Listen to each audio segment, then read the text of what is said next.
Este, Irene desde España, Gustavo desde México y yo por aquí. Muchas gracias por aceptar esta conversión, que básicamente es una conversación informal, como les decía, sobre algunos temas que tenemos en común. No necesariamente vamos a estar de acuerdo, pero entiendo por conversaciones previas que coincidimos, ¿no? Quería otra vez agradecerles por estar aquí y vamos, ¿no? Y vamos, claro que sí. Te Pues un decía, saludo a vosotros dos y encantada de veros en pantalla. Gus, muchas gracias por la invitación. Un saludo a Perú y un saludo, Irene, mucho gusto en conocerte, encantado. Tenía muchas ganas de conocerte. sí, eres una, no diré persona famosa, pero por supuesto reconocida y reconocible en Quora, ¿no? Que es el ámbito donde nos hemos venido a encontrar, ¿no? Por respuestas muy enjundiosas, dice una palabra que nunca uso, pero en realidad quiere decir muy, muy bien hechas, muy bien pensadas, con bastante sustento de temas diversos, desde historia, biología, genética, epigenética. Te he leído en muchísimos temas. Este, Creo que sí llega la admiración, porque muy, muy fuerte en algunos temas, sobre historias de las mujeres también, sobre muchos temas. No llegando al feminismo, porque creo que no va por ahí el asunto, simplemente poner el lugar que cada quien, cada personaje histórico ha tenido, y especialmente mujeres. Pues muchas gracias, la verdad es que me siento un poco cortada con esto. Bueno, a mí me gusta mucho la biología, es el asunto por el que empecé a escribir en el Cora. Lo que pasa es que luego fueron saliendo nuevos temas y todo, bueno, y una cosa detrás de otra. El tema de feminismo, fíjate, yo me considero feminista. Lo que no me considero es de este feminismo. Es un tema que, bueno, se daría para mucho, pero me considero que soy una mujer capaz, dentro de un mundo de mujeres capaces, que no necesitamos que nos pongan etiquetas para reivindicar una serie de cosas que no deberían solidificarse como derechos. O sea, desde los tratos sociales es muy complicado y muy peligroso solidificarlos como derechos. Sería un asunto muy extenso de tratar, creo yo. Sí, sí, da para otro tema, otra reunión completamente. Sí, sí. Solidificar, como has dicho, ¿no? Un concepto interesante, porque claro, una vez que le dices tú tienes derecho a esto solo por ser mujer, y luego el otro viene y tú tienes derecho por ser negro, y tú esto por ser chino, y no acabamos nunca, ¿no? Sí, y además es que se hace como una especie de concurso de a ver quién tiene más derecho. O sea, O a yo quién le han pegado más, ¿no? Para ver quién tiene más derecho. sí, efectivamente, o sea, si yo perteneciera a cierto colectivo, si no fuera heterosexual, si tuviera otra historia, pues a lo mejor podría reivindicar más que siendo yo mujer. Y yo por ser mujer a lo mejor puedo en este estado de cosas reivindicar más que una persona que se considere que está más privilegiada por ser hombre. O sea, con este sistema de cosas no me identifico y además me parece muy peligroso, ya lo he dicho. Sí. Bien, Gustavo, el tema que les había planteado era la leyenda negra, a raíz de una respuesta de Pepe Toiza, también seguro lo han leído. Lo invité, pero está muy ocupado, me dicen esta temporada, aceptó, pero está muy ocupado. Y luego algunas respuestas que he visto de ambos. Entonces, lo que quería decirte que justo un comentario que hiciste, que tendemos a reescribir la historia a través de un mito fundacional, que es algo que he visto por ahí. Justo encontré un libro que se llama El espía del Inca, que trata de cuando Atahualpa estaba capturado, y tú sabes que estaba peleada con Huáscar, que era el otro hermano. Y el libro no lo he leído, son casi 1000 páginas, ni lo empiezo. He leído alguna reseña, ya lo había visto antes y tenía ganas de conseguirlo. Pero habla de cómo efectivamente hay traiciones, hay espías entre dos facciones y con un tercero que viene, que son los españoles. Y eso Ah, no se cuenta aquí. Eso no es, aquí no se dice públicamente ni sí, en los círculos, ¿no? Aquí que los aborígenes, ya no puedes ni decir indios, que los Ya no antiguos... puede uno ni decir Adelante, indios, sí. por ¿Qué favor. autocensura nos hemos estado infligiendo en nombre de una supuesta eh, eh, tolerancia y en el nombre de una supuesta inclusión? Nos estamos terminando por excluir a nosotros mismos. Mira, eh, el jueves, no, el miércoles, este miércoles, ¿qué pasó? Fue la conmemoración de la independencia de México. Normalmente la cuestión de la leyenda negra en México era un tema que no revivimos mucho. La hemos estado reviviendo mucho a partir de que entró López Obrador, porque López Obrador es claramente hispanofóbico. Y además le gustan las mujeres rubias, ¿no? Su esposa es Beatriz Gutiérrez Müller, chilena, alemana, pero ya nacida en México, mexicana de primera, pero de origen chileno-alemán. Pero tiene una clara postura hispanofóbica y él se ha encargado de revivir esto. Pero en México no le hacemos mucho caso a la leyenda negra de forma continua. Lo que sí tenemos es que en nuestro sistema de educación se nos cuenta la historia de una manera en la que la historia no ocurrió.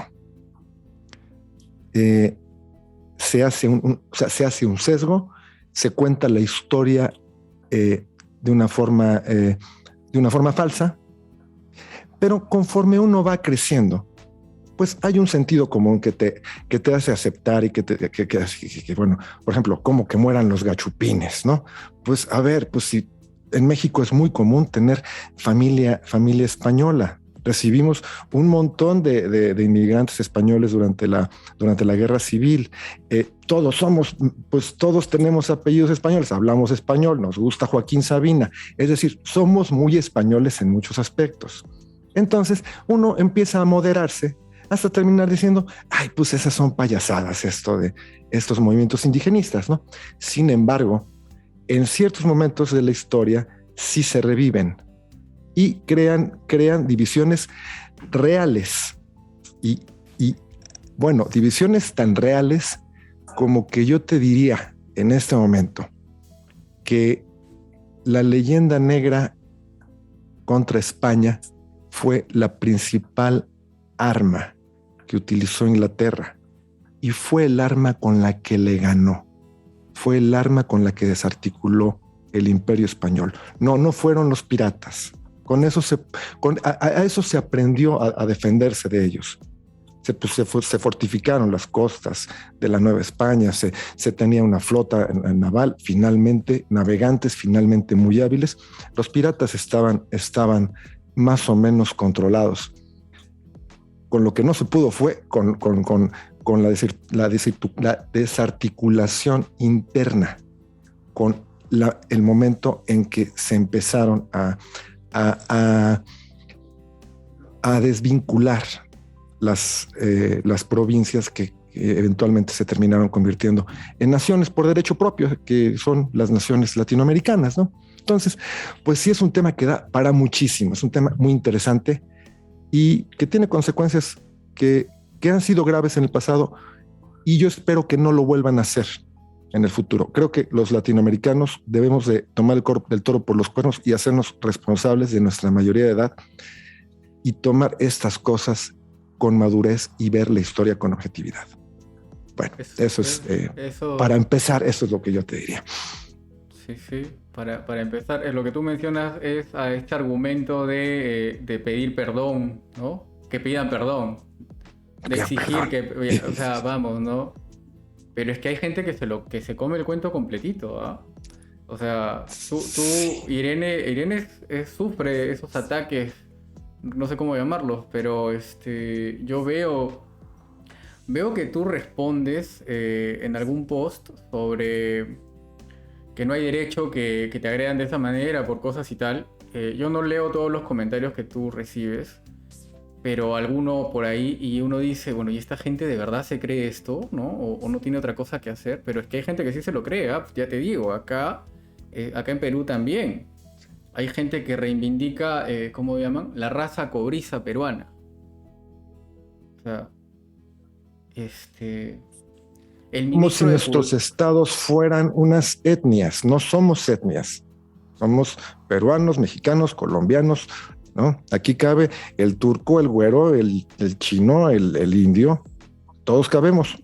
Es que es curioso porque son estados que tienen muchísimas etnias. Y Claro. hablar únicamente efectivamente me lo han dicho de la raza cobriza, la raza dorada, me han comentado, con todo mi respeto, por supuesto, pero sí, Claro. sí, se le ponen unos términos muy bonitos. Y se habla siempre de una raza, que es curioso, ¿eh? Me lo han dicho más de una vez, la raza. Y aunque yo les digo, es que fueron distintas oleadas de migración y eran pues pueblos o etnias que estaban enfrentados entre sí y que tenían sus propios objetivos. No hay manera, ¿eh? Es que no hay manera. Para ellos es la raza. Era homogéneo. Yo no sé de la historia de México, pero ahora nos comentarás de la Malinche, por ejemplo. La No, por traidora, supuesto. ¿no? Y acá hablan de los incas como si los incas hubieran sido poco menos que los romanos, todos igualitos, ¿no? Todos altotes, rubios, o sea... Ujú. Y la verdad es que acá se estaban matando entre ellos. Eran dos hermanos que estaban matándose entre ellos. Y debajo había, yo no sé si tribus, pero culturas. Los mochicas, los chimbú, los chancas, todos subyugados por los incas. Y a nada de la primera oportunidad de librarse de los incas, que fue lo que pasó, evidentemente. O sea, llegaron menos de 100 Sí. españoles ofreciéndoles, veto a saber cómo se hicieron entender para empezar, ¿no? Pero hubo un esfuerzo enorme por hacerse entender y entendieron, vamos contra los incas. Y lo primero que dijeron es vamos y ya. Y fue todo lo que necesitaron. O sea, es alucinante cómo la gente no puede entender. O sea, Sí. por favor, de Gus, paso, coméntanos. ¿me permites leerles un fragmento Adelante. de un artículo?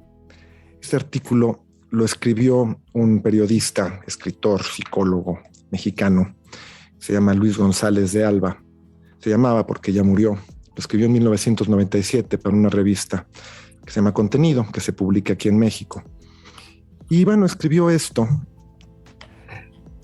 Si este país, hablando de México, si este país hubiera sido conquistado por los 300 españoles de Cortés con 10 caballos hambreados y unos arcabuces viejos, vergüenza debería de darnos andarlo diciendo. La conquista fue obra del odio indígena contra la bárbara ferocidad azteca. La caída y destrucción de Tenochtitlán, que celebramos el 13 de agosto, es el resultado de un levantamiento popular multitudinario, el de todas las naciones entre Veracruz y esta ciudad, contra el imperio azteca y su feroz opresión. Nuestros aztecas habían llevado la humillación de sus pueblos súbditos a extremos de ferocidad que nunca alcanzaron los nazis. Si 300 españoles hubieran conquistado una ciudad que entonces tenía 500,000 de habitantes en medio de un territorio con una población de 20 millones, realmente habrían sido dioses. México no existía. No fueron solo españoles, sino indígenas los miles de guerreros que tomaron Tenochtitlán y arrasaron con el odio y la furia de los humillados por el régimen de terror azteca. Estamos hablando de un imperio azteca que tenía por costumbre nutricional merendarse a sus súbditos, a las tribus dominadas, pero no era una cuestión nada más ritual, religiosa y ya. Estamos hablando de 20,000 a 50,000 sacrificios humanos al año. Los investigadores más moderados, esas son las cifras que manejan, pero reconocen años en los que pudo haber llegado hasta 80,000 el número de sacrificios humanos. Estos sacrificios eran las tribus dominadas, eran niños, mujeres, vírgenes, en edad fértil siempre, y los guerreros más aptos de la tribu dominada. Se les sacaba el corazón vivos, no se les mataba, se les abría, el corazón tenía que estar latiendo, se le ofrecía a los dioses, y luego, ¿qué se hacía con el cuerpo? Se lo comían. Era la alimentación de una casta de 1200 aristócratas nobles, los jefes guerreros, los tlatoanis, los jefes religiosos y la nobleza. Cuando hablamos de una población de 1200 dirigentes que se comen a 50,000 seres humanos en un año, estamos hablando de una dieta y de una cuestión verdaderamente abominable, de una de las cosas, de las atrocidades más infames de la historia del mundo. No era poca cosa, había mucho, mucho odio. Y cuando los indígenas, cuando Cortés entra a Tenochtitlán con todos esos indígenas que se le unen, Cortés no encontró resistencia. De Veracruz hasta acá no hubo resistencia. Cuando Cortés entra, esos indígenas sí entraron con furia.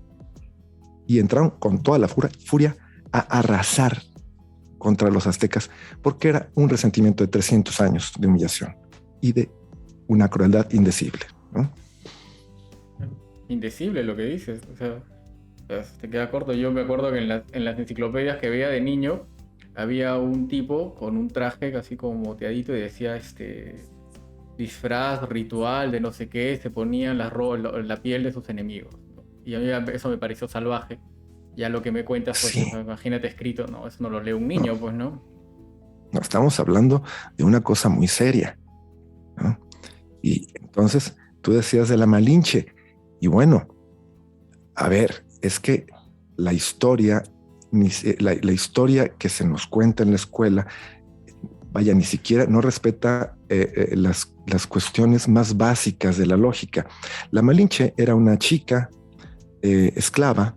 Ella era noble de una tribu que no era la azteca, que fue esclavizada, fue vendida, anduvo de aquí para allá y eventualmente aprende a hablar español porque había habido ya algún contacto con españoles por viajes anteriores. Aprende a hablar español, una mujer muy inteligente, y entonces la liberan. Y no la liberan exactamente así nada más, se la dan a Cortés para que sea su traductora. Y Cortés la hace su esposa y tiene un hijo con ella, y es el primer mexicano. Y la Malinche lo ayuda con estrategia, le explica cómo está la cuestión en México, le traduce, lo introduce a todas las tribus. Y en México se le condena a la Malinche. A ver, mi liberador y mi esclavista, bueno, yo no puedo ser amigo de la persona que me tiene como esclavo, ¿verdad? Ella estaba ayudando al ejército que estaba liberando a su pueblo de la opresión azteca. Tenía que estar del lado, por supuesto, tenía que estar del lado de su pueblo y de los españoles. No podía estar del lado de los aztecas. Eso es un sentido básico de la lógica, ¿no? Pero culturalmente en México se usa Malinche para denigrar a una mujer traidora, ¿no? Y para denigrar a todo aquel que prefiere lo extranjero a lo nacional. Se dice malinchismo, ¿no? Eres un malinchista si pudiendo comprarte unos pantalones hechos en México, te compras unos pantalones hechos en Corea, ¿no? Ese es, digamos, el sentido que ese es el término malinchista. Yeah. Que prefieras lo extranjero a lo mexicano. Bueno, pues eso es. Pero ¿por qué usar el término? ¿Por qué tomar el nombre? Pues es una venganza, finalmente de la madre del primer mexicano. ¿no? Es una venganza contra el personaje, cuando debe ser, como ya tú dices, la madre del primer mexicano. Pues sí, pues son procesos históricos. Tenemos que empezar ya a hacer las paces con nuestra historia, ¿no? Hacer no las se paces puede. Con ustedes mismos. Pues pero claro, no se puede con un presidente como el que tienes ahora. Es que hablamos de los españoles, cuando ustedes seguramente en Perú también lo hacen, seguramente ustedes dicen como nosotros, es que cuando vinieron los españoles, es que, y entonces los españoles pelearon, los españoles éramos nosotros, somos nosotros Claro. fuimos españoles, sobre todo si tienes antepasados indígenas, porque esos indígenas fueron después, se les dio carta de ciudadanía y eran españoles. Entonces, Ahí entre más morenazo estés, a ver, mientras tienes, termina tu idea. fuiste español. Puedes tener más la certeza de que tus antepasados fueron españoles. Fueron Ya, españoles cuando los que nacieron aquí, claro. no los peninsulares. España le dio carta de ciudadanía a los indígenas. Eran súbditos de la corona. Eran súbditos de la Sí. corona y algunos de la nobleza incaica, por lo menos, fueron nobles españoles. La hija de Pizarro, por Ajá, ejemplo, doña Francisca Pizarro, pues, ¿no? Que llegó a España, terminó sí, su vida. Bueno, ella en realidad fue criada como nobleza y terminó sí, sus por días supuesto. como noble en España. Una historia bien, bien, bien interesante, la de doña Pancha Pizarro, doña Francisca Pizarro. Sí. Y mira, íbamos a reclamarle a Irene, ¿no? Un poco todo el oro que se llevaron y tal, y al final terminamos aquí. Ya nos dijo Álvaro Nuño que se lo gastaron en mujeres y vino y el resto lo malgastaron. No, pero es Bueno, pues curioso. disculpa, es porque no lo tengo aquí. Sabía yo que saldría, digo, ¿verás cómo me lo piden? Verás, verás cómo.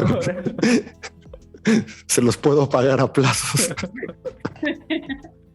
Sí, yo se lo pido a Álvaro, el que se dejó por ahí, escondido en una losa, a ver si lo va soltando, pero vamos.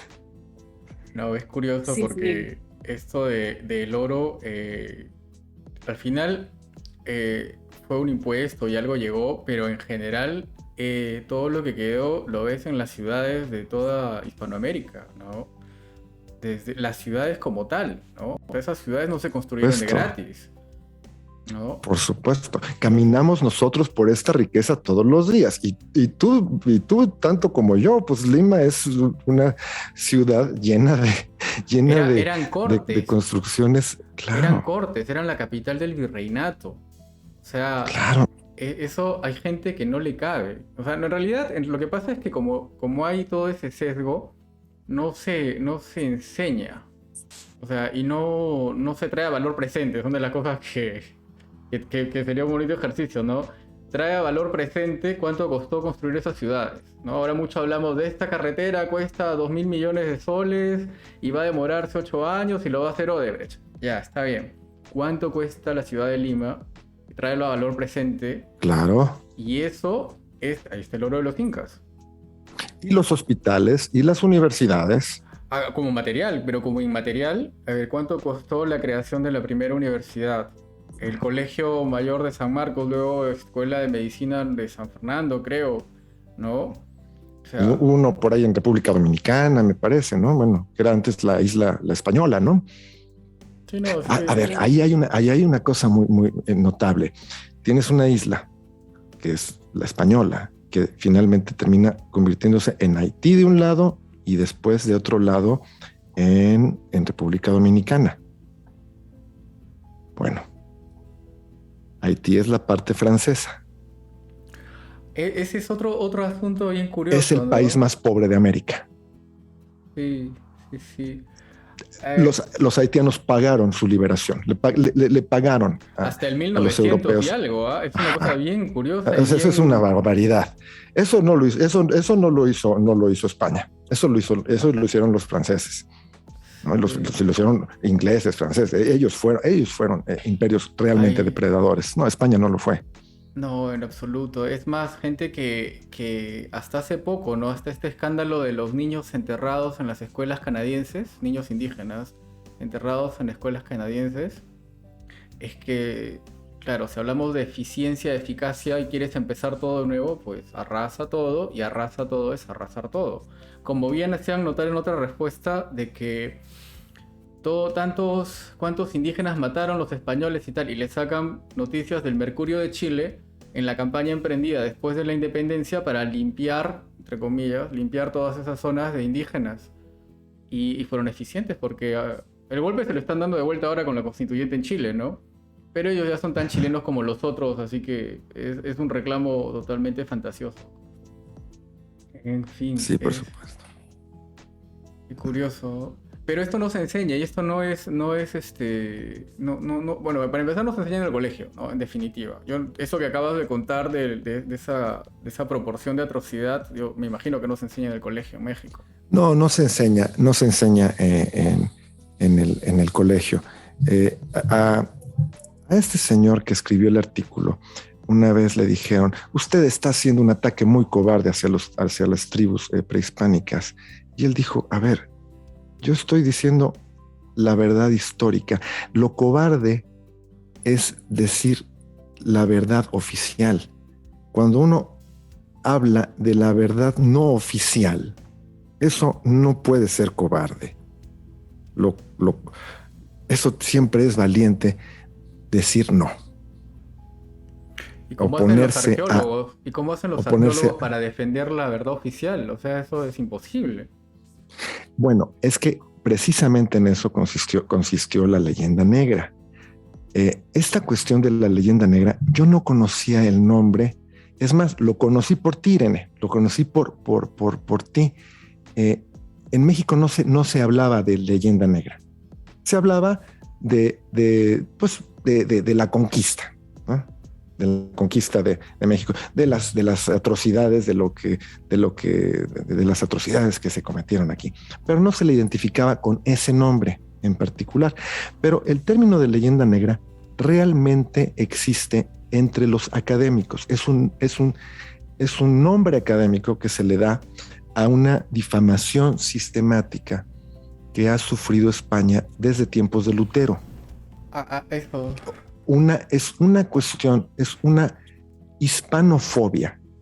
Pero más europea. Con base europea. Ajá. Sí. Ajá. Y Lutero era un profundo hispanofóbico. Él empezó por ser... tenía una gran aversión contra todo lo que fuera latino. Entonces tenía una gran aversión principalmente por Italia, por el papado y por España, y en otra medida también por Francia. Todo lo que fuera latino a él le sacaba urticaria. Y escribió efectivamente unas barbaridades en contra de España. Además, Lutero era antisemita.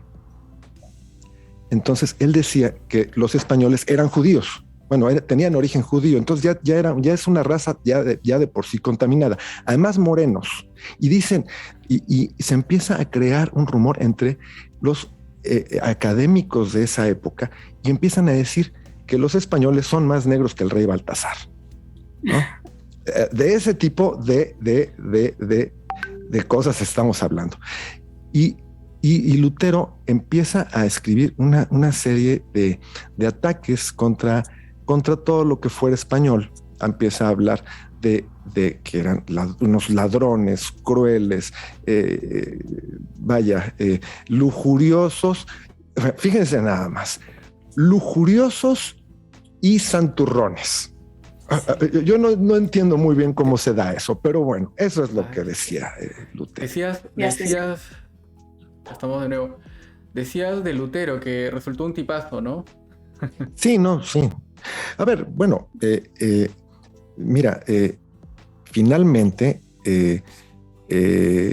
la reforma luterana y el calvinismo también eran movimientos que buscaban regresar a las fuentes originales, a hacer una interpretación más literal de la Biblia. Es decir, eran movimientos fundamentalistas. La palabra fundamentalista se inventó en Estados Unidos en el siglo XX para hablar del fundamentalismo protestante. Es decir, en Estados Unidos tenemos de estas dos visiones. Por un lado, es un país muy puritano. Por otro lado, es un país muy escéptico. Es decir, existen estas dos poblaciones, ¿no?, que no termino de entender muy bien por qué cómo hacen para convivir. Gente que está en lugares tan opuestos y tener una nación pues que finalmente es muy consistente. Pero existen estas dos maneras de ver el mundo, ¿no? Una visión muy puritana y también una visión muy escéptica. Entonces, ese término pues, lo empezaron a utilizar los mismos norteamericanos para referirse a la cultura luterana. Y bueno, y Lutero, pues sí, era una persona pues racista, xenófoba, anti-español. Además, le tenía mucho miedo a los españoles, porque Lutero pensaba que España iba a invadir Alemania.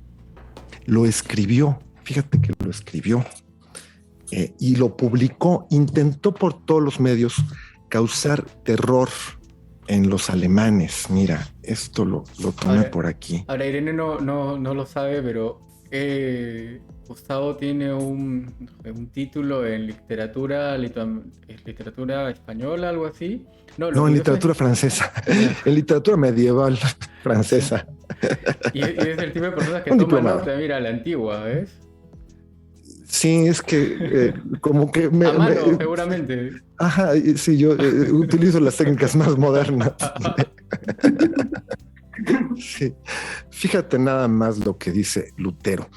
Así se ha profetizado que los españoles quieren subyugar a Alemania, ellos mismos o por manos de otros, como por ejemplo los turcos, y así se humilla a Alemania y sus hombres y propiedades son robadas, sometidos a los españoles.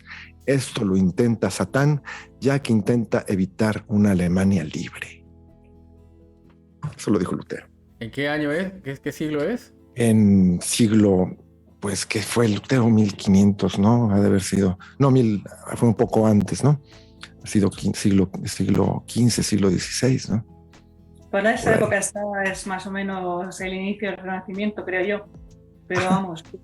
Pues sí, exacta.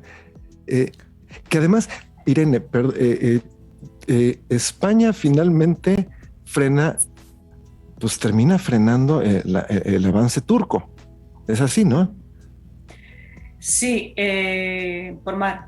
La batalla de Lepanto fue decisiva y creo que fue, ahí ya me abulió, 1500 y pico.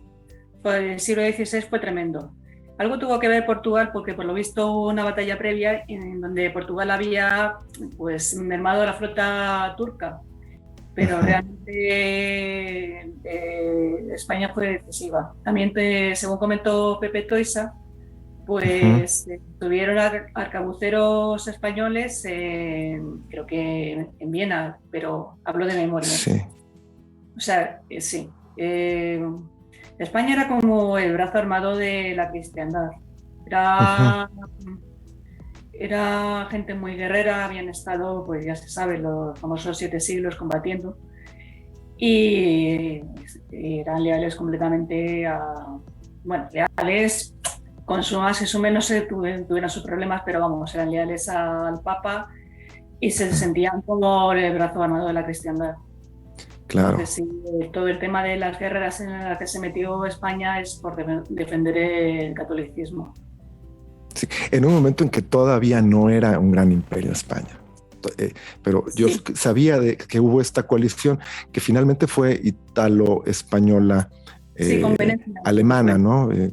Pero con mucho más participación española, ¿no? Sí, efectivamente. Y estuvo ahí el famoso Don Juan de Austria, y, el hermanastro de Felipe II y varios más. Y sí, fue una coalición y pues, a mí lo que me llama muchísimo la atención es que todas estas guerras en las que estuvo metida España, como dices tú bien, fue los inicios de lo que fue el imperio. Los inicios, claro. Sí, y efectivamente parte se financió con el oro que se traía de América, que por ahí se fue, y el resto se lo gastó Álvaro Nuño, por supuesto. Pero que es curioso ver que no era en un afán de enriquecerse, sino de defender una religión, de defender un concepto, de defender un papado. ¿Y cómo se lo pagó el papado? Bueno. Sí, es Ahora, que no todo, sí. no, ahora que el tema de religión, justo acá estamos en Perú en una semana histórica porque ha muerto Abimael Guzmán, el mayor genocida de la historia del Perú. Cálculos conservadores hablan de 20.000 asesinatos a manos del terrorismo. Los más abultados hablan de 80.000 o 100.000 peruanos muertos en 15 años de terrorismo. Bueno, ha muerto este hombre y la discusión es qué hacer con su cuerpo. No, pero iba a raíz del tweet que decía, Jesús enseñó, ama a tus enemigos como a ti mismo. Es parte de la religión cristiana, ¿no? Es uno de los fundamentos del Nuevo Testamento y tal. Iba a cuento con lo que mencionabas, no recuerdo quién, quizá tú en una de tus respuestas, que cuando España vino, hizo súbditos a los indígenas y promovió incluso el mestizaje. Promovió el mestizaje, Que es efectivamente. totalmente distinto a matarlos, pues, o más al norte, a exterminarlos definitivamente, ¿no? Pero esa mezcla, esa amalgama, es lo que somos ahora, para empezar, ¿no? Sí. Para empezar, no se eliminó, y si murieron por las enfermedades y la peste, eso es lo que se iba a dar de todas maneras, como ahora mismo estamos muriendo por un virus que nadie sabía que llegaba. Entonces, tiene que ver con la religión. Yo lo llevo esto porque tú vas al centro de Trujillo y hay 12 iglesias. En Ayacucho hay 15 iglesias. En el centro de Lima hay tantas. En España debe ser también así. El casco debe estar lleno de iglesias. La más grande, la más pequeña, pero llena de iglesias. Entonces, eso es parte de la cultura de Latinoamérica. Y es diferente esa orden, digamos, ¿no? Ese mandato de respetarlos, son hijos de Dios y lo que sea, diferente a lo de otras culturas. Ahí hablamos de inglés, hablamos de francés. Tu comentario. Bueno, Gus, y va mucho más allá. Mira, en las crónicas de Bernal Díaz del Castillo, que acompañó a Cortés, estuvo ahí en durante todo el proceso de la conquista. Cuenta, es un libro muy interesante. Si no lo han leído, de verdad, es muy recomendable. Y es muy ameno. Además, está escrito en un estilo muy, muy ligero, muy fácil de querer ese libro. Y él, bueno, lo que dice es que no hay oposición indígena. A ver, Cortés es un tremendo estratega. Es una persona muy, muy inteligente. Cortés entiende en cuestión de un par de días, unos pocos días, lo que las tribus mesoamericanas no habían podido entender en 300 años. Entiende que se puede vencer a los dos imperios más grandes de América, que son el azteca y el inca. Entiende que se les puede vencer con estrategia y diplomacia. Sí haciendo uso de las armas, por supuesto, pero haciendo un uso muy estratégico y muy prudente, porque sus recursos eran muy limitados. Cortés no podía pagarse el lujo de que se le murieran alguno de sus 300 hombres en una batalla sin importancia contra una tribu que no representara mayor problema. Tenía que ser muy, muy cuidadoso. Entonces, Cortés inmediatamente entiende eso y empieza a negociar. Y Bernal Díaz del Castillo cuenta cómo eran esas negociaciones. Y dice que, bueno, llegan a un poblado. Están unos indios guerreros armados y los españoles también armados. Entonces pasa Cortés, dice, a ver, ¿quién es el jefe aquí? Sale el jefe, entonces se meten con un traductor, se meten algunos ancianos de parte del indígena. Cortés se mete con un par de asistentes, se ponen a platicar un par de horas, salen Y entonces el rey de la tribu ordena a sus guerreros: tiren esas estatuas, tiren las estatuas de sus dioses. Y empieza a hablarle a su pueblo. Y cuando el pueblo empieza a escuchar eso, lo que le está diciendo ese jefe de la tribu a su gente, a sus indígenas, les está diciendo: vamos a renunciar a nuestra religión en este momento. Y entonces el pueblo empieza a llorar.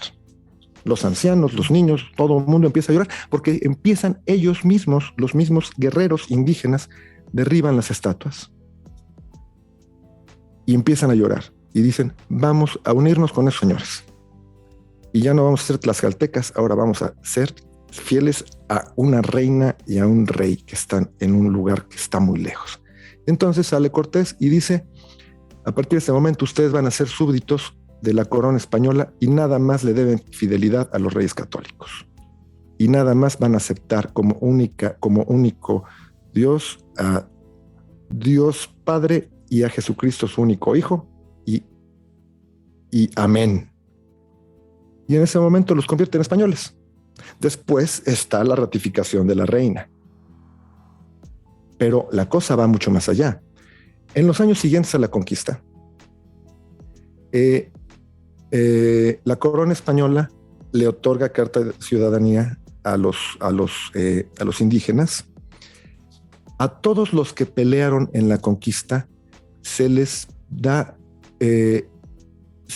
los honores de un militar peninsular. Se les permite utilizar el título de don. Se les permite portar armas. Se les permite montar a caballo. Se les dan caballos. Se les paga su sueldo de soldados. Se les otorgan tierras.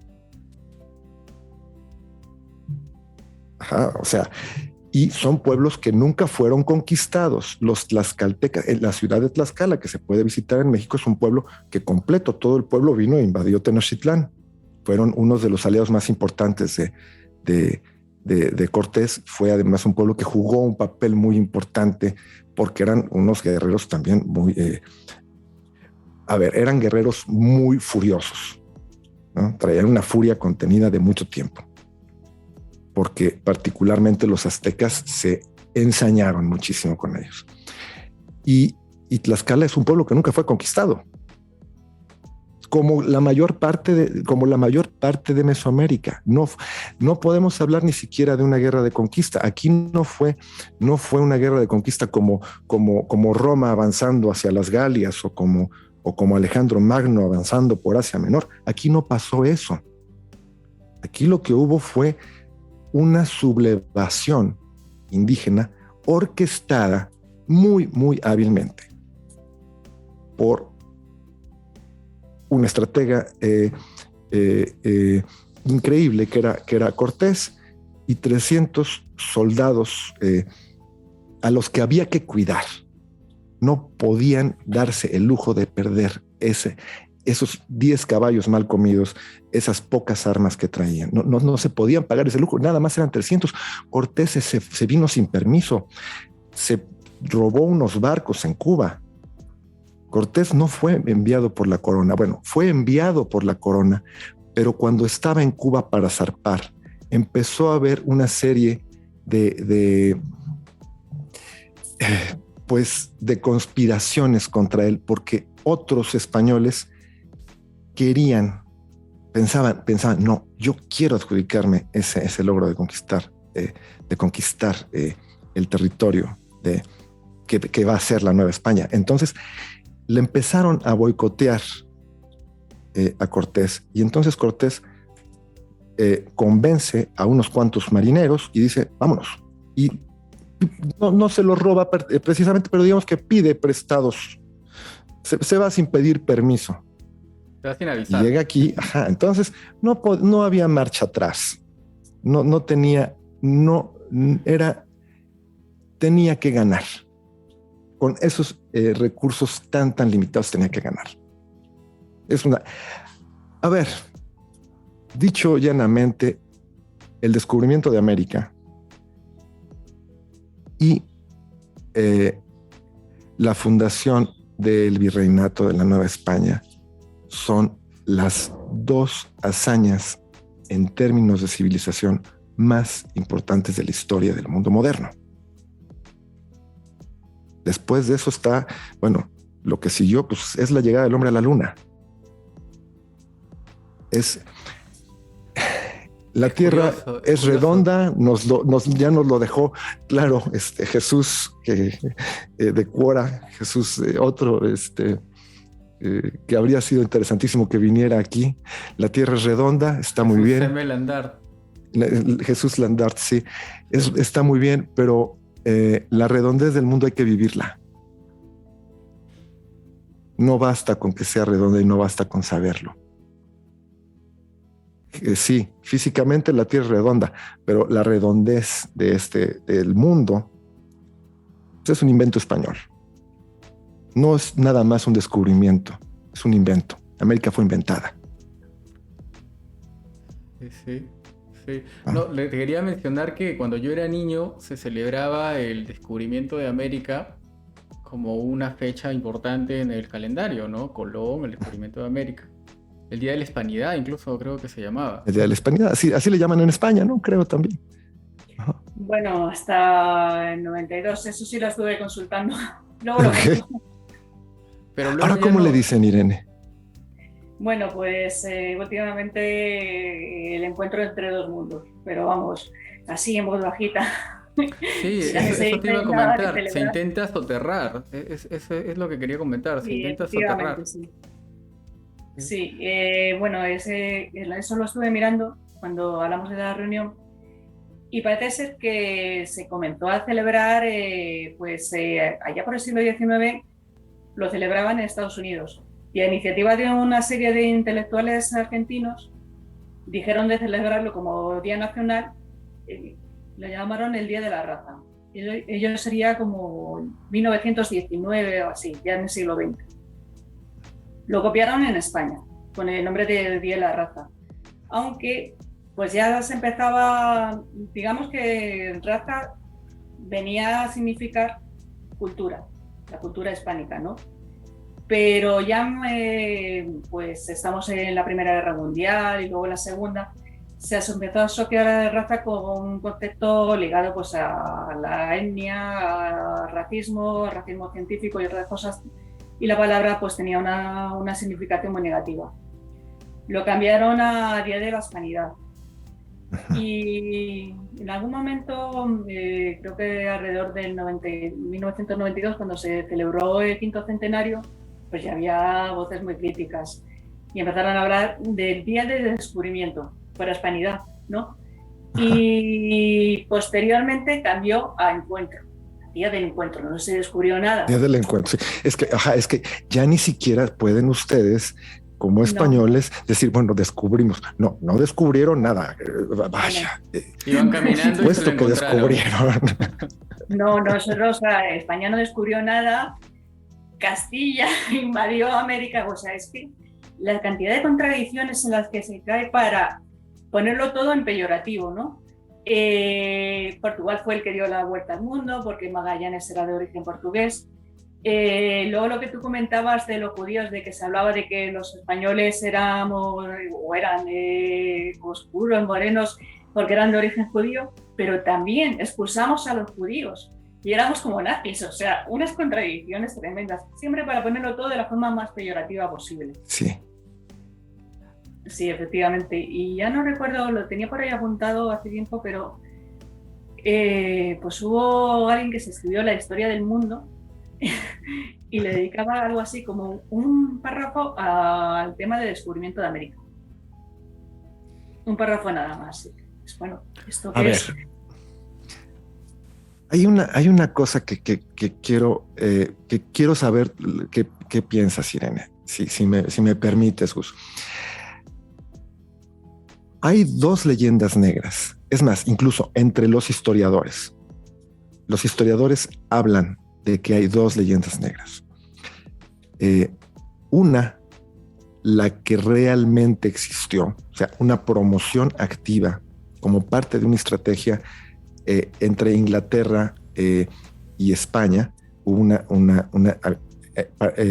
una rivalidad militar y política, y parte de esa estrategia era quebrar el espíritu del oponente y era alterar la percepción del resto del mundo sobre ese oponente. Y entonces, pues esa era la leyenda negra inglesa, y Inglaterra efectivamente contrató dibujantes para que hicieran pósters de cómo los españoles quemaban a las mujeres indígenas. Se trataba de crear realmente un sesgo entre la población. Pero hay otra leyenda negra, y es la leyenda negra provocada por los mismos españoles. España ha sido muy activa, se ha brincado la barda con su autocrítica, ha mantenido una autocrítica muy poco rigurosa con lo que realmente pasó, y se ha criticado de más, ¿no? Ha ayudado a difundir esa leyenda negra. Y aquí en México, por ejemplo, hubo sacerdotes, Bartolomé de las Casas, por ejemplo. Él fue una persona que escribió muy mal contra los españoles, pero él era español. Y él escribió una cosa muy interesante que a mí me da un poco de terror. Dice: estos indios son muy buenos, son muy obedientes, hacen todo lo que yo les digo, no hay ninguna maldad en él. Pues claro que eran obedientes, llevaban obedeciéndole a los aztecas 300 años, les tenían terror a todo. Era gente que tenía mucho miedo. Dice: estos indios no pueden ser malos. Y decía: no, los españoles somos los que somos unas bestias. Bueno, pues ese libro, él escribe cartas y escribe muchos documentos, escribe un libro sobre esto. Y entonces ese libro, pero él lo está haciendo como una cosa autocrítica. Y el libro se publica en España, pero después se publica en Holanda, y luego se publica en Italia, y luego se empieza a publicar en muchos lados. Y cada editor y cada traductor le empieza a meter de su cosecha, y empieza a meterle cosas que ya no dijo. Y un día Bartolomé de las Casas lee un libro en flamenco o en italiano, y dice: no, pero yo no dije eso. Eso no es lo que dice el libro original, ¿no? Pero bueno, creo que existe un papel, pues también de España en juzgar su propia historia de una manera que demasiado dura, pero no solo dura, sino falsamente, ¿no? De una manera no real, que no corresponde con la realidad. Se ensañan demasiado con ustedes mismos, ¿no? ¿Tú coincides con eso o qué piensas? Es que es muy difícil, me cuesta mucho entenderlo a mí misma. Una cosa es lo que ocurre, por ejemplo, en el siglo XVI, que pues se hace pues los famosos concilios las famosas reuniones que se hicieron para ver cómo se trataba a los indios en la conquista. Se hacen las leyes de Burgos, luego las leyes nuevas, que es ahí cuando Bartolomé actúa como, digamos, abogado del diablo y cuenta cómo tratan los españoles a los indios, o algunos españoles a los indios. Y esa parte yo lo puedo entender porque el papel que ejercía Bartolomé era el de acusador. Venía a decir: sois unos bárbaros, vais a ir al infierno. Eso era importantísimo en esa cultura, porque estáis cometiendo estos crímenes y estos otros.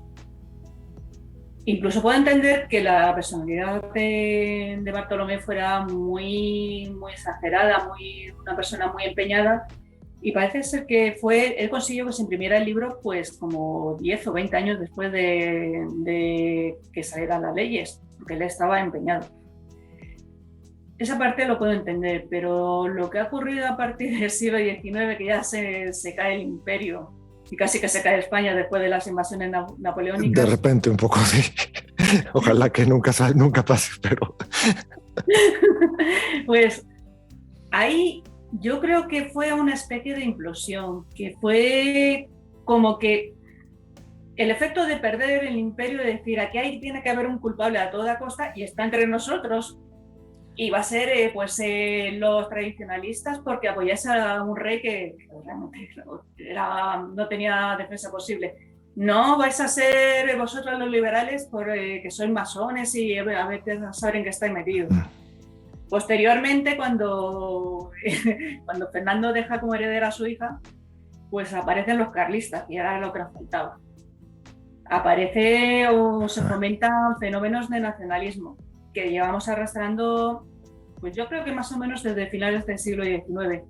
Y ahí es cuando nosotros estamos, pues nosotros me refiero a los españoles en general, sean nacionalistas o no, o tengan la idea que tengan, estamos fomentando que se difundan estas historias, ¿sabes? Porque el nacionalismo pues ha jugado su papel y, como ya digo, la historia que cuenta en Cataluña, vamos a decirlo claro, es que la conquista fue cosa de los castellanos, de Reino de Castilla. Casi que hablan de Reino de Castilla como si existiera la actualidad. Sí. Nosotros no tuvimos nada que ver. Estos son unos bárbaros, y bueno, ellos pues se alimentan la historia como pueden. El que tiene conocimiento de causa, sí, pues no tiene conocimiento, y el que no, pues lo que va oyendo, se ve en cuenta cómo van cogiendo y van añadiendo más puntos a la historia, ¿sabes? Y sí. Sí. Es que pienso, a ver, el país que ha difundido su cultura de la manera más eficiente, que compartió su idioma y que lo convirtió en la segunda lengua materna a nivel mundial. Y bueno, China sería la primera lengua materna, sí, pero China la difundió en su territorio continental, pero España la difundió a ultramar. Entonces, es un trabajo realmente es una gran hazaña.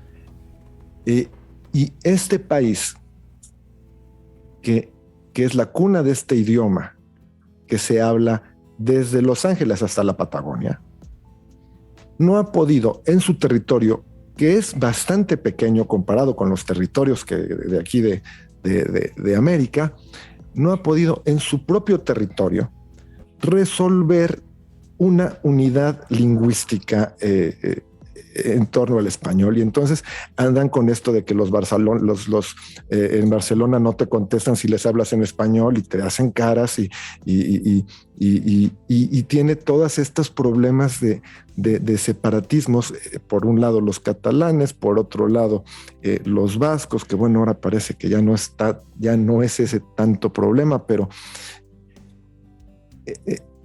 vaya, es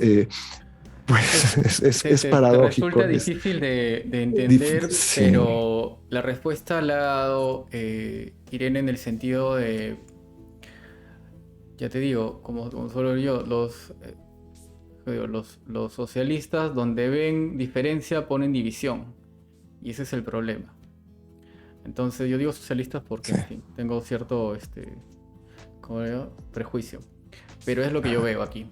Entonces, donde hay diferencia, ¿qué diferencia hay? La hay. No es lo mismo un peruano de Puno con uno de la selva de Iquitos con uno de la costa norte, pero ellos, donde esa diferencia, ponen división. Y es algo lo que siento que una vez escuché unos catalanes defendiendo la historia contada por y al final el tipo dice, mira a su costado y dice, se me fue un poco la olla, ¿no?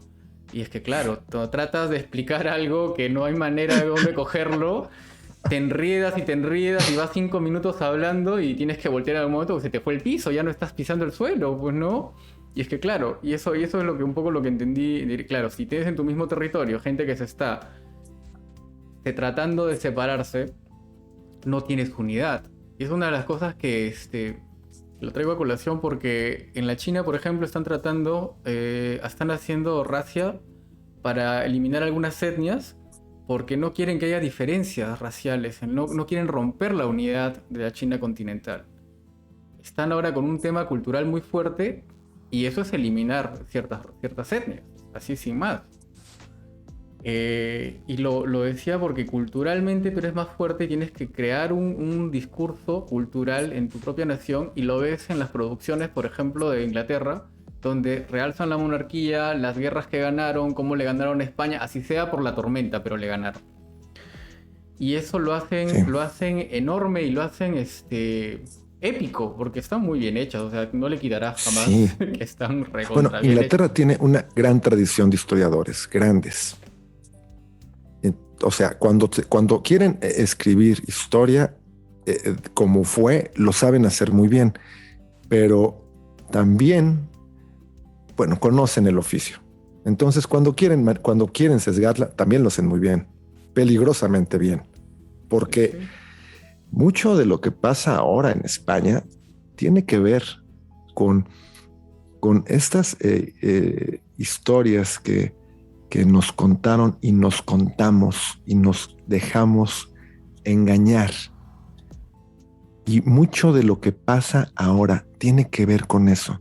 Y muchos problemas que pueden ocurrir en Latinoamérica también. Mira, el, el secreto, la clave del éxito de, un, de una ideología fundamentalista, de una conspiración, de un, eh, del comunismo, del indigenismo, de todos estos movimientos, de cualquier tipo de insurgencia. La clave, el secreto del éxito está en hacerle creer a la gente que sus dirigentes son parte del pueblo y no de una élite en el poder, Hmm. o que tiene cierto poder y que no quedó a gusto, que no quedó conforme con cómo se repartió el poder. Eso fue lo que sucedió con los movimientos de independencia en América. Los movimientos de independencia no los hicieron mestizos, los hicieron criollos, que no les gustó cómo estaba repartiéndose el poder en América. Y el cura Hidalgo, que es el padre de la independencia, el padre de la patria en México, era un personaje muy sanguinario. Él era criollo. Es decir, los indígenas que estaban aquí eran españoles. Los españoles eran todos, porque, pues sí, así se les había dado la carta de ciudadanía. Pero él era criollo, es decir, era de la familia, del tipo de familia que no se había mezclado. Y era rico. Él creció en una familia rica. Pero su padre tenía que pagar impuestos. Y debía muchos impuestos. Entonces, pues le hacen una auditoría al padre de Hidalgo y le cobran los impuestos que tenía que pagar, que el tipo no estaba pagando impuestos. Y los dejan. La familia no se vuelve miserable, pero sí tiene un descenso muy notorio económicamente. Y eso a Hidalgo le crea un problema contra la autoridad terrible. Es el tipo de sentimientos que lo llevan a Tan grande pues como para a tirarse la abajo un lucha virreinato. a independizarse de México. O sea, a partir de eso, él empieza Sí. bueno, no, pero ¿por qué voy a pagar esos impuestos? ¿Pero por qué? ¿Por qué? ¿Por qué? Y Ahora, es a partir de eso que se crea la sublevación. Pero era gente en la élite, pero por ¿no? supuesto, este tema es curioso, pero hay una disciplina que se llama historia económica, ¿no? O sea, tienes que explicar las Ajá. cosas, o sea, follow the money, el famoso follow the money. Claro, los gringos lo Aquí, entienden muy bien. lo que Ajá. pasa es que tienen menos vergüenza de hablar de dinero que culturas como la nuestra, ¿no? O Son sea, más pragmáticos, lo entienden mejor a veces, ¿verdad? ahora sabes que este Sí, año un es poco de el... pragmatismo nos iría mejor a nosotros también, sí. En ese aspecto sí, porque lo que veo es mucha tendencia a idealizar. Y entonces, claro, pues te pueden vender el género que quieras. Te idealizan una cultura porque era una cultura originaria o porque era una cultura que fue vencida por un poder opresor. Y la gente entra por ahí muy bien y lo saben, Sí, y lo saben. Sin embargo, yo he hablado con gente, pues aquí, que son inmigrantes Y dicen, pero ¿cómo no ves? ¿Cómo no os cuesta hablar de dinero? ¿No veis que ciertas cosas de que se están haciendo con vuestros impuestos? Sí, hay esa vergüenza. Un poquito más De de ser descaro y haría bien. hablar de temas pragmáticos nos iría muy bien. Sí, sí, sí. Eso Pero es... me refiero a todos en general, o sea, aquí en España y vosotros también, porque en Ujú. ese aspecto la cultura es muy parecida. Sí, a ver, yo todavía ayer traía la resaca de la celebración de la independencia. O sea, para mí, ahorita, o sea, el día de hoy está muy, muy presente toda esta cuestión de, de, de, de la independencia, de la conquista. Y acaba de suceder una cosa en México que les platico. México tiene un gran monumento a Colón en la avenida más importante de Te de la voy a ciudad. interrumpir, Dime. Gustavo, porque quedan 2 minutos. Ah, ok. Se hace también largo quizá para ustedes. Si gustan, empezamos Ok. una nueva para comentarlo y ya hacemos un cierre quizá con estas ideas vas a hablar del monumento que acaban de quitar. Sí. Me gustaría tocar el tema Sí, porque no, está interesante y tiene está mucho bien. que No, ver. no, hombre, sabes, con un café y tú un cigarro en la mano, yo una cocoa, seguramente pasaríamos aquí, la pasaríamos pipa, pero no quiero abusar de ustedes. Y si les parece, ahora corto, inicio sobre el mismo link, el último, para hacer quizá una última. ¿Les parece? Encantado. Yo ya tengo que dejarlo porque tengo que salir ahora, Ya, ya. pero ya os escucho en la grabación y Vale, ahora ya, pues, yo me me quedo está interesando con mucho lo que estáis Gustavo, contando. entonces, sí, sí, precisamente por eso quería hacer el corte. Ok. Muchísimas gracias, Irene. Yo me quedo con Gustavo y les envío el video editado para vuestra apreciación primero. Encantadísimo de que hayas aceptado. Por supuesto, otro día coordinamos para una siguiente. Yo feliz, seguramente Gustavo también, de que puedas Yo acompañarnos. encantado, Irene. Muchas gracias. Encantado de conocerte. Muchas Esto es Casi en increíble. persona. Sí. Cuando decías que el mundo es redondo, precisamente, estamos haciéndolo, mira, en España, entonces en México estamos viviendo eso que mencionas, y es una de las maravillas de la tecnología, y de poder entendernos, ¿no? Que es algo que también está faltando mucho. Ahora mismo Claro, sí. ahora mismo.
Ah, otra vez aquí, Gus.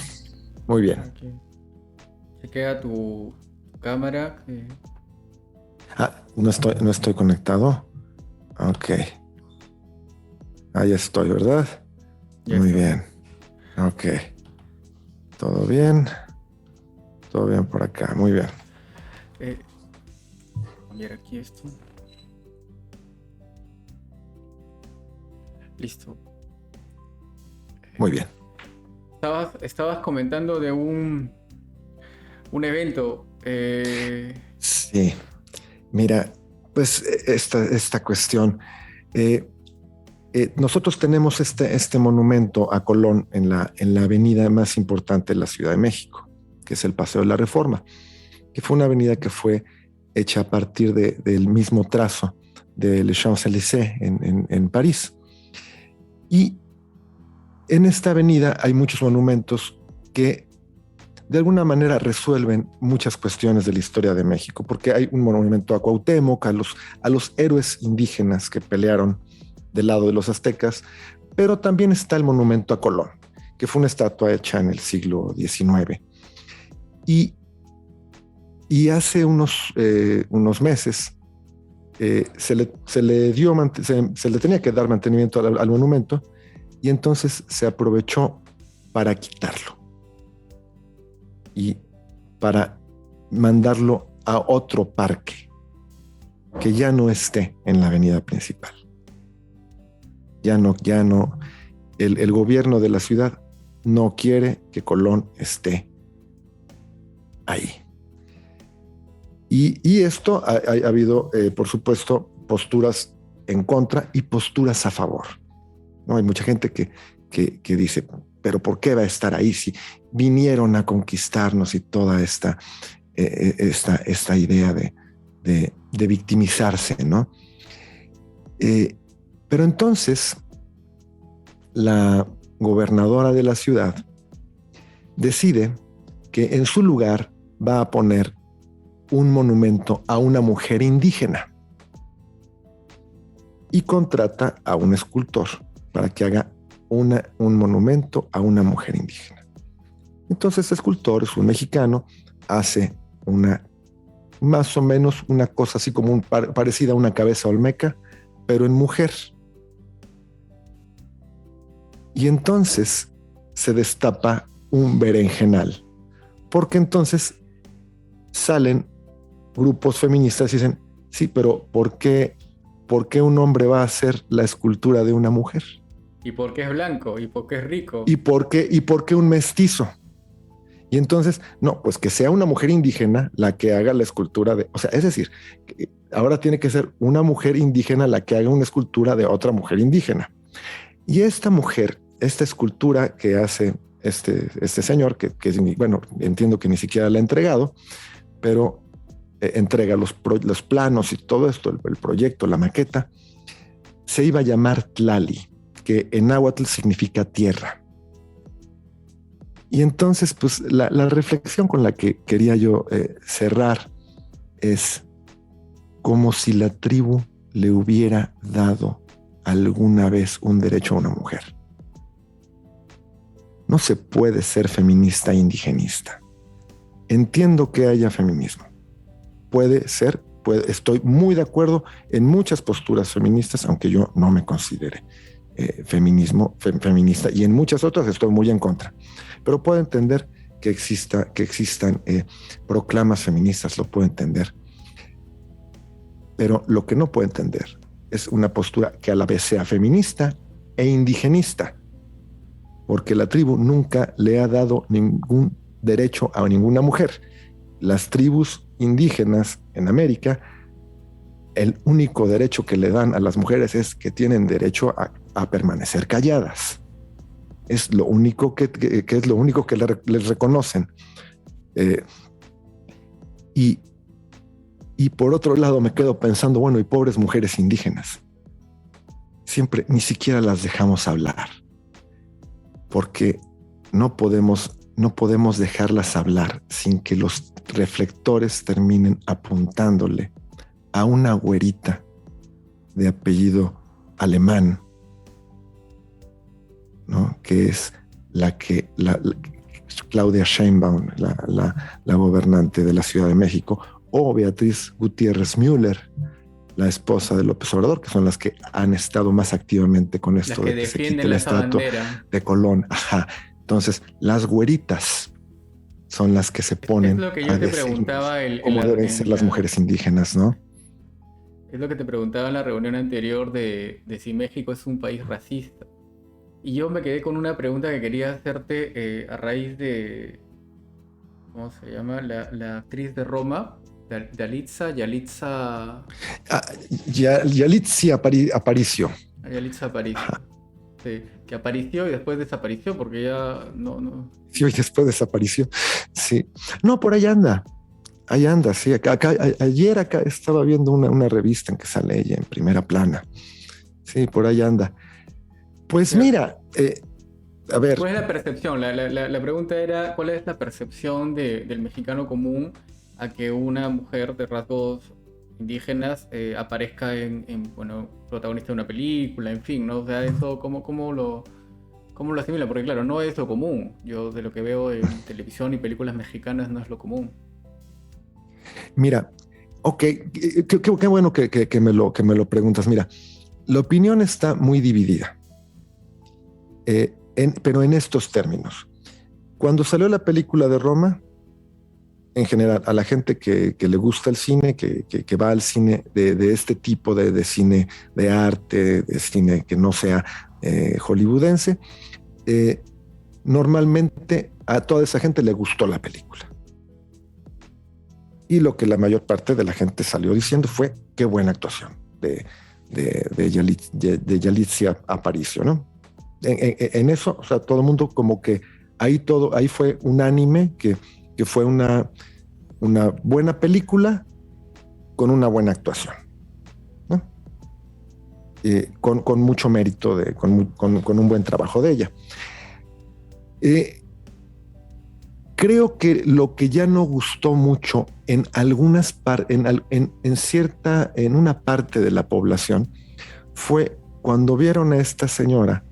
Bueno, lo que pasa es que esta actriz sale haciendo el papel de una sirvienta. Entonces, mientras ella representó ese papel, fue aceptado, no hubo mayor problema ahí. El problema es cuando sale vestida en un traje de cóctel para empezar a recibir premios, ¿no? Ahí la gente hubo mucha gente que le sorprendió. Ahí creo que en México decimos que mucha gente se sacó de onda. Le sorprendió mucho verla ya en traje de cóctel recibiendo un premio. Entonces dijeron, espérate, no, a ver, tú actuaste, pero actuaste como una sirvienta, ¿no? Ya no se le reconoció, por ejemplo, que pudiera esta mujer tener una faceta de actriz con un cierto glamour, con todo lo que envuelve a una actriz. Ya no se le quiso ver, por ejemplo, no se le quiso ver exactamente con ese halo de glamour, ¿Qué actriz? De actriz. Ya no se le quiso ver así. Una parte de la población. Otra parte dijo, bueno, pues está bien, pues es una actriz, pues se va a comportar como actriz, ¿no? No era actriz, pero ahora lo es, porque ella no tiene formación de actriz escénica, pero pero bueno, ahora es actriz. Entonces, sí hubo una parte de la población que tuvo esta reacción burlona, ¿no? Como que siempre, pues, el mexicano está muy acostumbrado a que si sale una mujer o un hombre en la pasarela, tiene que tener unos ciertos rasgos, una apariencia de cierto lo que dijiste tipo. del guapismo, que esperan en México tienen ya un estereotipo estético mucho más marcado, digamos. Sí. Sin embargo, hay mujeres de rasgos muy indígenas que han sido consideradas divas, que se piensa qué mujer tan guapa y tiene rasgos muy indígenas. Esto también ha pasado. Creo que el problema con Yalitza Aparicio es que no corresponde a esa idea estética. ¿Ah? O sea, no lo veo tanto como una cuestión. Interviene seguramente la cuestión étnica, pero está Bibi Gaitán, que por supuesto es mestiza, pero también tiene rasgos indígenas, ¿no? Y en alguna época pues, se veía tenía una figura que, bueno, pues parecía muy indígena. Sin embargo, ella es considerada guapísima, o fue considerada guapísima cuando era joven, ¿no? muy sex symbol, ¿no? Claro, lo que pasa es que va Aunque por no ahí, era ¿no? precisamente el tipo dominante, de belleza dominante en México. O sea, Mm. quizás al mexicano le gusten un poco más blancas o más mezcladas, no sé. Pero ella no tuvo ningún problema en ser considerada una mujer muy guapa. Y ha habido varias así. Entonces, pero con Yalitza creo que era... a ver, hay una cosa, nunca habíamos visto a una mujer de rasgos indígenas tan.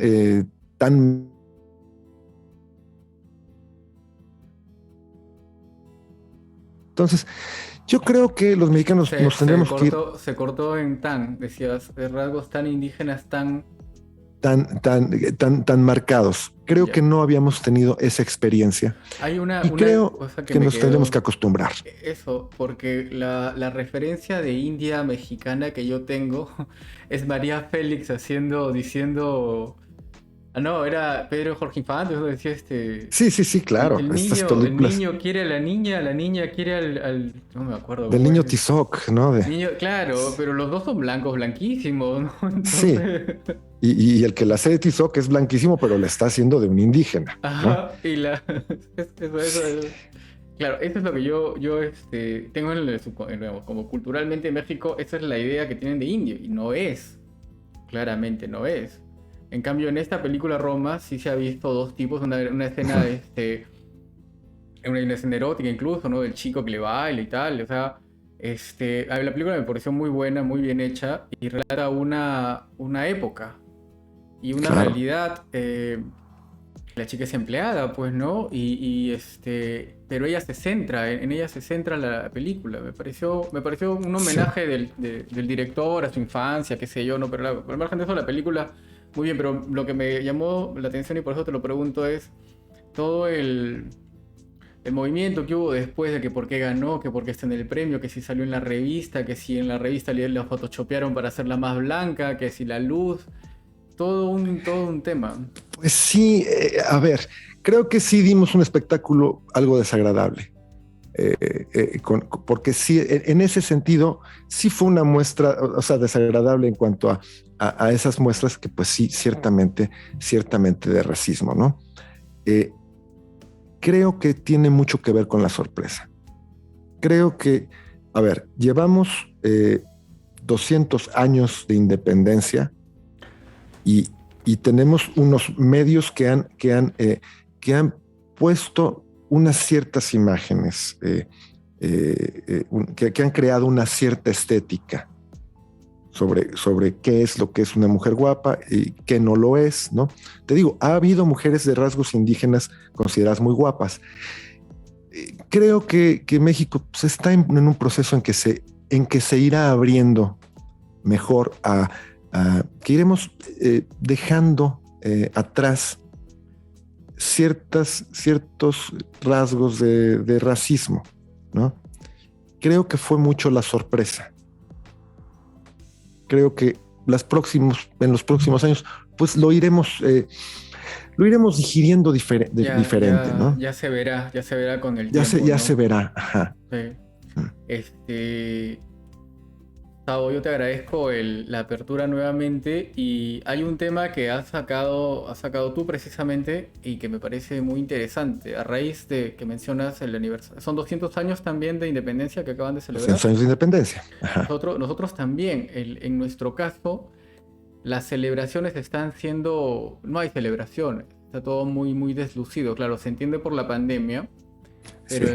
en nuestro caso también por el presidente que tenemos, hay todo un tema, pero sí me gustaría, si tienes a bien, por tocar el tema de cómo se cuenta en el proceso de independencia, no desde la realidad, sino desde una fantasía patriotera en todo caso, porque igual que con la conquista, que se cuenta de una manera que no fue, igual con la independencia, se cuenta de una manera que no fue. Se habla de la liberación Sí. y tal, cuando en realidad fue un canje de manos para, como tú lo has Sí. mencionado, o sea, ni siquiera canje de manos, ¿sabes? Porque eran los mismos que tenían privilegios, ya te digo, la concepción que tengo es que México y Perú eran reinatos, había corte, Era un virreinato, claro. había todo un sistema cortesano que por alguna causa, básicamente económica, ya no quiso pagar impuestos a un lado que esos impuestos se queden acá. Hay muchas otras causas que yo desconozco, las guerras napoleónicas, España estaba Las guerras debilitado, napoleónicas, por supuesto. una serie de factores que impulsaron esto.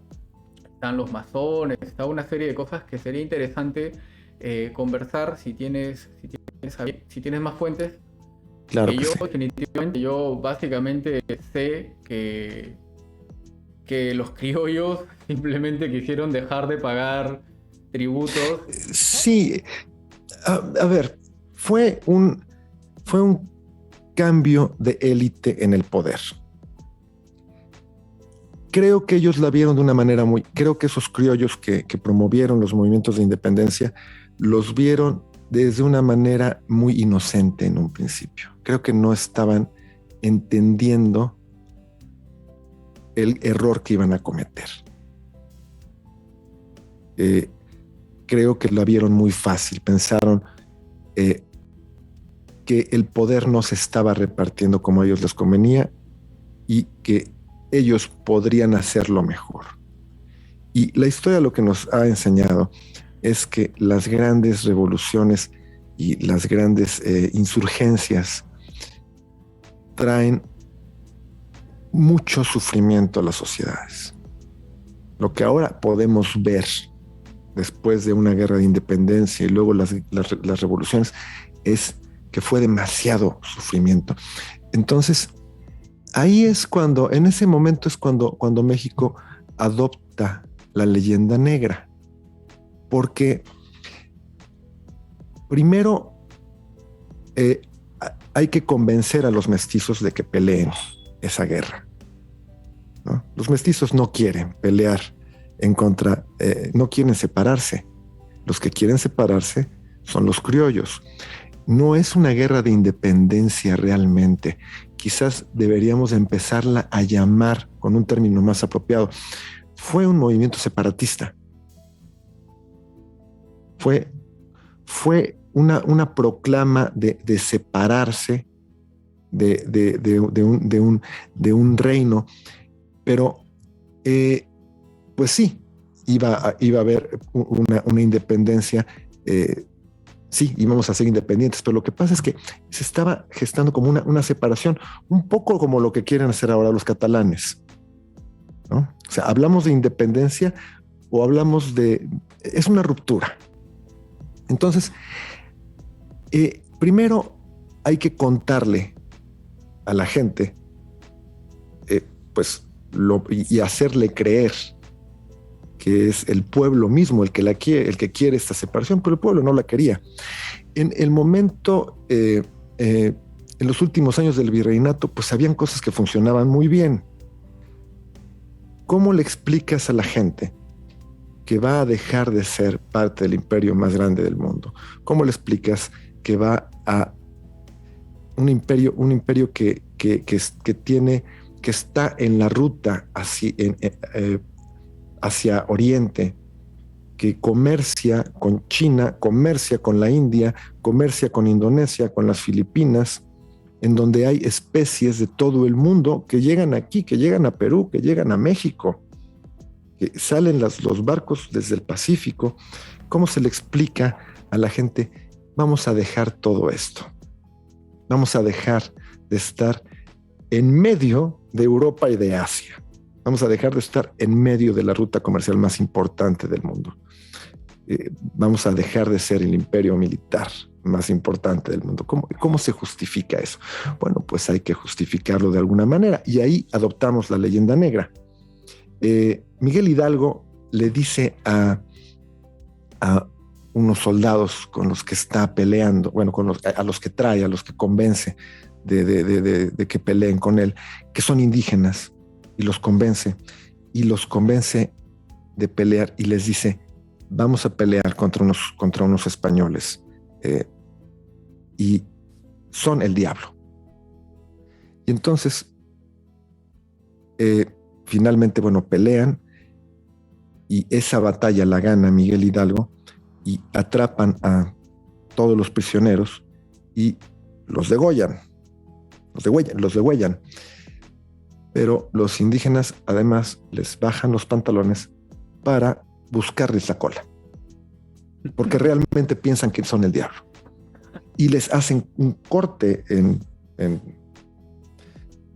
buscando a ver dónde escondieron la cola. Entonces los cortan de la parte de los glúteos, ¿no? O sea, vaya, estamos hablando de cosas muy, muy, muy macabras, ¿no?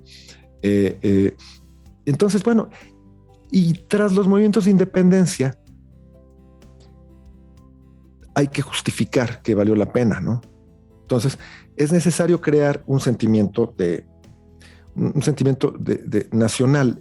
Yo, vaya, entiendo que era necesario hacerlo, es necesario decirnos, bueno, ya no somos españoles, ahora somos colombianos, somos peruanos, somos mexicanos, ¿no?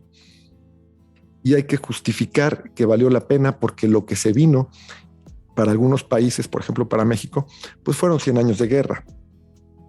Por ejemplo, Estados Unidos, que había permanecido a raya todo el tiempo, que no se había atrevido a enfrentarse con la Nueva España, porque pues era la Nueva España, era un reino pues bastante bien armado. Tan pronto nos independizamos, en cuestión de 2 años, empiezan a migrar hacia México, hacia Texas, y el gobierno de México da un permiso, hace unas negociaciones y dice, ok, pueden venir, pueden establecerse de forma pacífica en Texas, los migrantes que quieran. En cuestión de 20 años, en 23 años, ya nos quitaron la mitad del territorio. ¿Cómo se justifica eso ante los mexicanos? Pues se justifica diciendo que la independencia era necesaria porque los españoles eran unos bárbaros depredadores, pero no es cierto. España no fue un imperio depredador. España creó en una América que estaba en la edad de piedra y en la edad de bronce, en algunos sentidos, ciertamente con civilizaciones importantes, con conocimientos de astronomía, con conocimientos de arquitectura, sí, o sea, no vamos a hablar, no vamos a menospreciar los logros culturales de los pueblos americanos, pero España llega a una América que está en la edad de piedra y en la edad de bronce temprana para otros efectos, pero que todavía no tiene ni siquiera dominada la fundición del hierro. Y en una sola generación, América está instalada en pleno renacimiento. En una generación tiene imprentas. En el siglo XVI, en México, vive el tipógrafo, uno de los tipógrafos más importantes de su época, que es Espinosa. Tiene imprentas, tiene talleres de tipografía, tiene comercia con Oriente. Ya abolió la esclavitud de los indígenas, ya quitó el primer sistema que ponen, es un sistema de encomiendas, lo quitan, les parece cruel, lo quitan, les dan todos los derechos a los indígenas. Ocurre la abolición de la esclavitud, empiezan a limitar las cuotas de esclavos negros porque se elimina la esclavitud para los indígenas, nada más para los indígenas en la parte continental. En Cuba no. En Cuba se sigue permitiendo la esclavitud en los años siguientes, pero en la América continental queda abolida. Y de repente tienes unos pueblos que están produciendo plata, produciendo oro, con gran metalurgia, creando catedrales y haciendo grandes ciudades, instalados en pleno renacimiento, ¿no? Eso no corresponde a un imperio depredador, como sí lo fue Inglaterra, como sí lo fue Bélgica, como sí lo fue Francia. Y podemos ver ahora cómo está Haití comparado con cómo está República Dominicana. Es la misma isla y hay una enorme diferencia. Sin decir que República Dominicana sea una potencia mundial con naves espaciales, está considerablemente mejor. Haití es el país más pobre de América, ¿no? Entonces, hay una enorme diferencia de cómo quedaron las Bahamas, de cómo quedó Jamaica, de cómo quedaron esas colonias que fueron verdaderas colonias utilizadas exclusivamente para con un impulso completamente rapaz, ¿no? Eso no ocurrió en la Nueva España, no ocurrió en Perú, no ocurrió en México. No, definitivamente no. Y bueno, ya te digo, así llegamos a la celebración de los 200 años con eso todavía arrastrando, pero yo esperaría que fuera cada vez menor. Sin embargo, los políticos de izquierda se encargan de sacar esto nuevamente cada vez que hay elecciones y bueno, ya estamos viendo. Como decías, donde ven división, donde ven diferencia ponen división. Ponen división, sí. Sí, donde hay, sí. Porque las diferencias hay, eso es innegable. Claro. Gustavo, te agradezco enormemente por tu tiempo. Ahora yo lo edito. Muchísimas gracias. Y se los hago llevar y ya veremos otro tema interesante para conversar. Esto de los 200 años, encantado. Ya te digo, ahora voy a leer este libro y ya lo estaré comentando. Sí, me interesaría mucho conocer lo que piensas sobre ese libro. Gus, te agradezco muchísimo la plática, la oportunidad de estar aquí contigo y con Irene. Te agradezco muchísimo porque la oportunidad de haber conocido a Irene, que era alguien a quien tenía muchas ganas de conocer. Además es una persona a la que yo admiro mucho como escritora, como articulista de Quora, ¿no? A mí me parece fascinante mucho de lo que escribe, y bueno, pues haber tenido la oportunidad de conocerla y de platicar aquí los tres, pues yo encantado, ha sido un verdadero gusto. Es un esfuerzo que me he tomado para poder conocer a personas con las que ya nos hemos encontrado por texto, como dices tú, pero bueno, mirarnos y conversar un poco nunca está de más, nunca va a estar de más. Muchísimas gracias nuevamente. Ya les envío y estamos en contacto en cualquier momento. Un abrazo, Gus. Que te vaya muy bien. Muchas gracias. Chao. Chao.